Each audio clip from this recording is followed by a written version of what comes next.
C'est la première fois que je vous montre une séance d'abdos, comment avoir une ventre plat.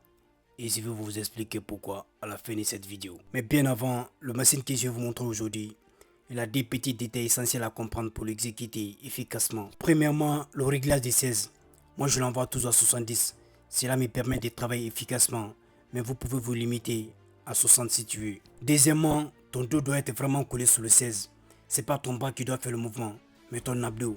Alors si ton dos est bien collé sur le 16, tu dois sentir au niveau de ton abdos. Et surtout prends le sens que tu peux contrôler. Quand tu tires, le retour doit être vraiment contrôlé. Le retour ne doit pas te tirer avec la force. Ça veut dire le poids ne doit pas dépasser ta capacité de contrôler. Ceci étant dit, est-ce que vous savez pourquoi ces boules s'accumulent au niveau de votre bas-ventre? Eh bien, je vais vous expliquer. D'abord, pour commencer, tu manges beaucoup de glucides sans faire un effort physique pour le travailler. Et pourtant, le corps a besoin d'une quantité de sucre par jour. Une fois cette quantité atteinte, il ne peut plus gérer le reste. Alors il le jette à poubelle. Et comme vous le savez, le ventre, c'est le vrai poubelle.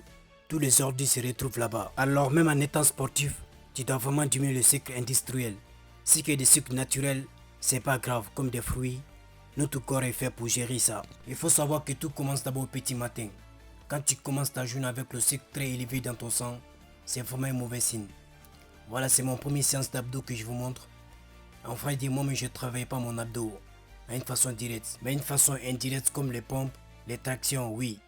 Mais maintenant, je mets une absence sur mon abdos. Ça parce que comme je ne cesse à vous répéter chaque jour, si tu veux avoir un résultat vite et bien, il faut partir étape par étape. Et surtout, c'est important de le répéter encore et encore.